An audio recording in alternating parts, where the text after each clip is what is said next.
What's going on, everybody? I hope you're doing well. So, obviously this is not a movie review or a movie related video, as you can tell from the title of this.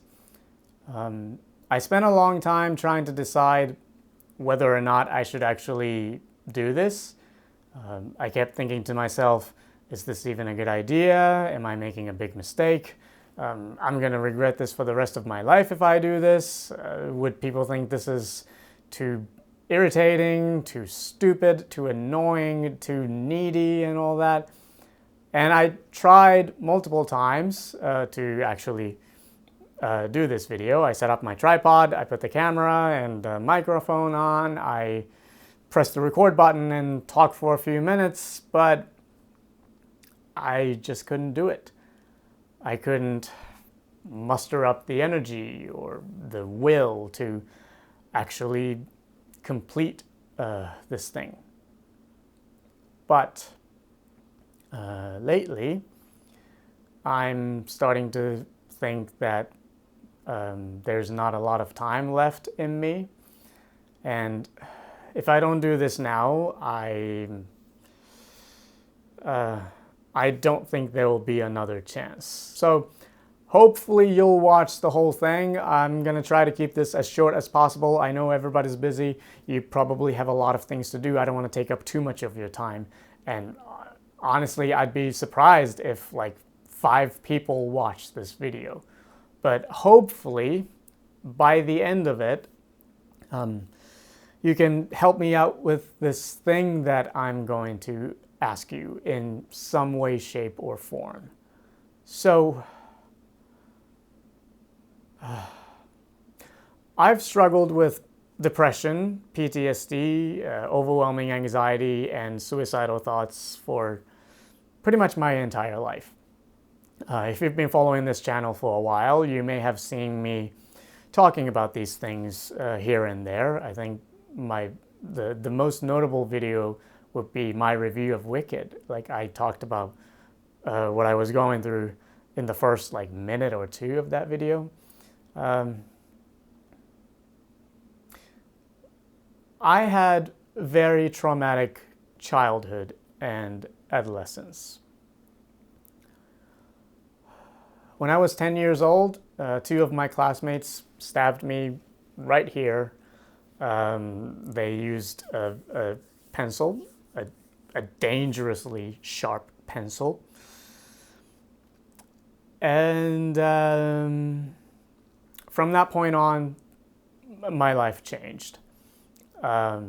Between the ages of 10 and 17, that's when I was a student in Japan, I experienced physical assaults and verbal abuse, both by my schoolmates and my teachers.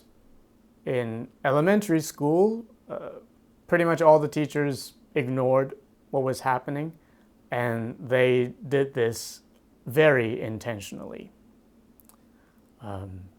I remember this one time when I was getting beat up by several of my classmates, all boys, and teachers, a couple of teachers would like walk right by us, and I asked for their help, but they didn't even look at me, and they just kept on walking like I wasn't there, like all of us wasn't there. So that continued all through elementary school. There was one guy, one teacher who actually tried to do something about this. His name was Mr. O, relatively young teacher, and he filed a report. He talked to a lot of people, talked to some very powerful people in, what do you call it, like a regional education board, school board, that kind of thing. He actually tried to make things better. A couple months after that, he got transferred to a different school district. So the help never came. The bullying continued in middle school and in high school. In middle school, physical assaults became even more intense, partly because of the number of students who were going to that school. The people who bullied me in elementary school also went to the same middle school, and those guys, I don't know if recruit is the right word, but those people became friends with with kids from other schools, and they continued to beat the shit out of me and do all kinds of horrible things. I was 12 when I first tried to kill myself. No kid should think about ending their own life at 12, or really at any age. I tried, it failed. I'm not sure if that was a good thing or not, but suicidal thoughts never went away. Like I said, I struggle with that every day, and it's gotten worse and worse as I get older. Anyways, after finishing the second year of high school, I decided to move to Canada. I transferred to a Canadian high school, hoping to have a better life there, because I knew that there was no place for me in Japan, and I had always wanted to study abroad. Like when I was 11 or 12, I had this dream of going to the States, going and study filmmaking. So I talked to my parents, and they knew my situation. So we decided that it would be best for me to move to Canada and finish high school there. So I was in Canada for a total of 2.5 years, and my second half of my time in Canada was actually quite nice. I made some good friends at school.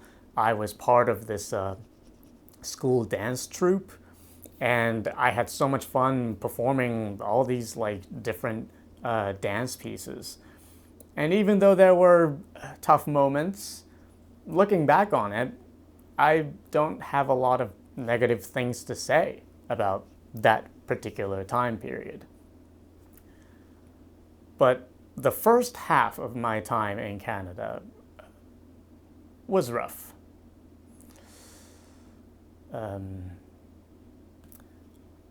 I was in a toxic relationship with a classmate of mine, somebody I met at the Canadian high school. This person was Canadian. And during this 8-month period, I experienced physical and psychological abuse, emotional manipulation, coercion, and blackmailing. And it was bad. It was really bad.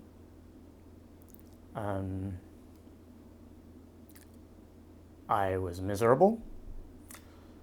I felt trapped and isolated, partly because this person wouldn't let me hang out with other people.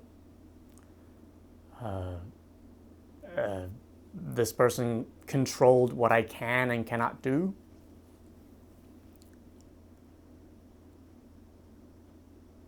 And there were countless threats. The things this person did and said to me were really fucked up. Like, it was insane. If the genders were reversed, if I were a girl and this was a guy doing this, he would be in jail. That's the kind of things this person did to me. But because I was not a woman, And because I was not a Canadian, I couldn't do anything about it.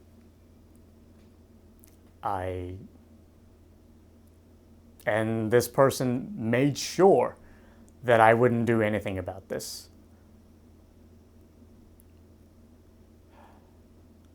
And this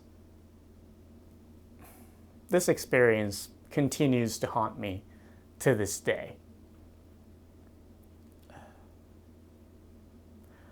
Luckily, I was able to get out of this situation thanks to my best friend, who I also met in Canada. We've known each other since 2011. He helped me out with the situation, as well as this study abroad agent, this Japanese lady who helped me out with a lot of like paperwork things, a visa thing. Both of them really helped me out with just getting out of this situation. And I am so grateful for everything they've done for me. I really am. But this experience, combined with the 7 to 8 years of being bullied in Japan,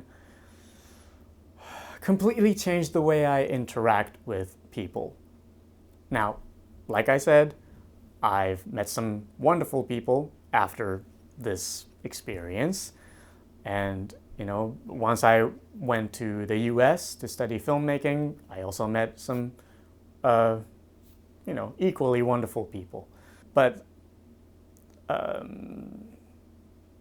nothing has been the same since this relationship. Over the years, I've developed PTSD-like symptoms, and I've noticed that in the past, I want to say 5-6 years, they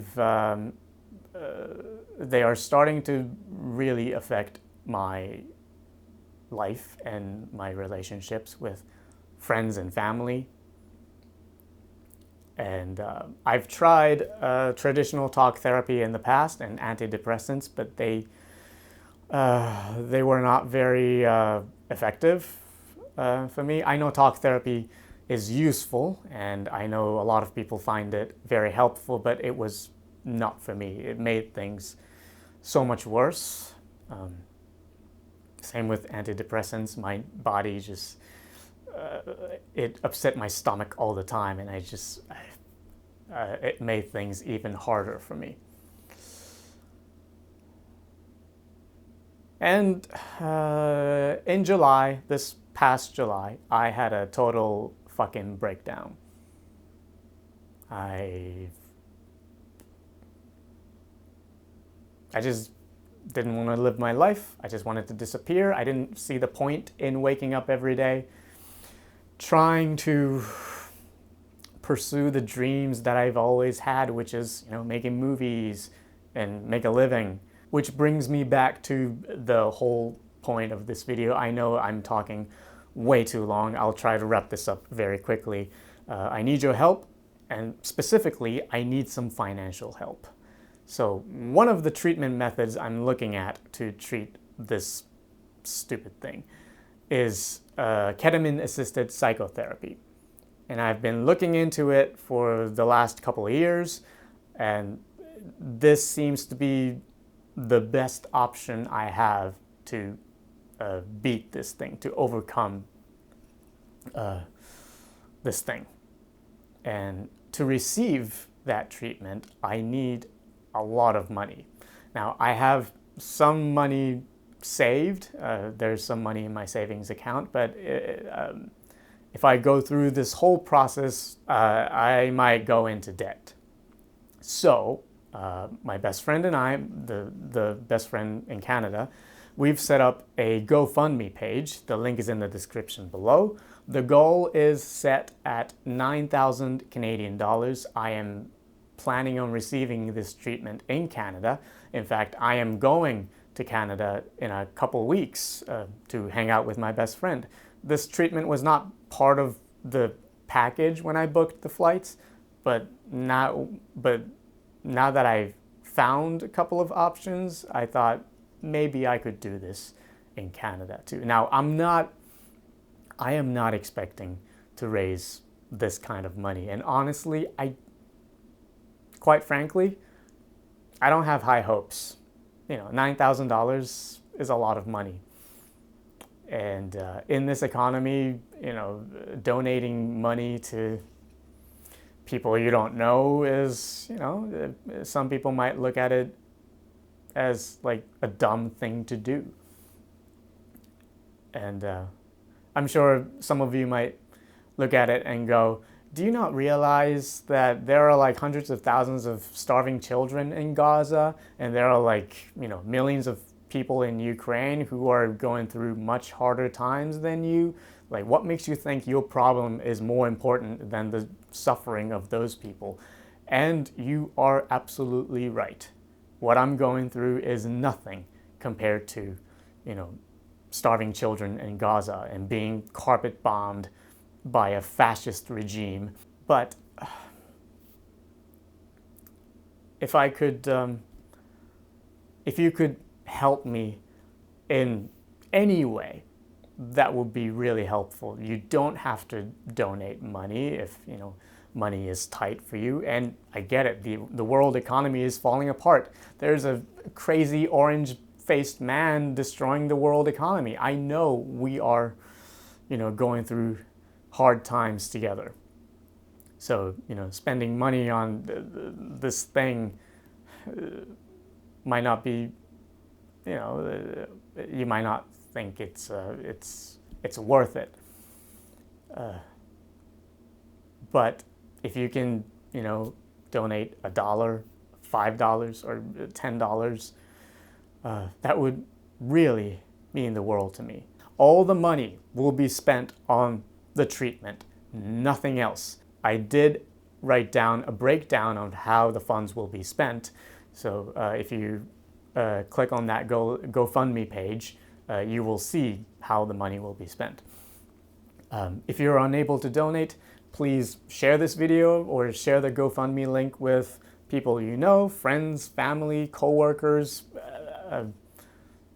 Honestly, any type of help is greatly appreciated. So, yeah, thanks for watching. Once again, I don't know if anybody's still watching this, but if you're still watching this, thank you for, you know, taking the time to watch this video. Sorry I rambled too much, too long. I know I go all over the place sometimes. But yeah, have a wonderful day, and I'll see you next time.